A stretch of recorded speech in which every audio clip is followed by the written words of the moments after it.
দেখো বন্ধুরা, কালকে তোমাদেরকে বললাম না যে বাড়িতে যাচ্ছি।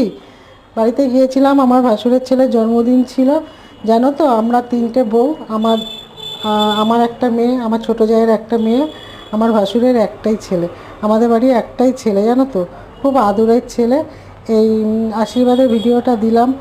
ওকে তোমরা সবাই একটু আশীর্বাদ করো যেন ও সুস্থ থাকে, ভালো থাকে। ভিডিওটা ভালো লাগলে শেয়ার করো, লাইক করো। টাটা।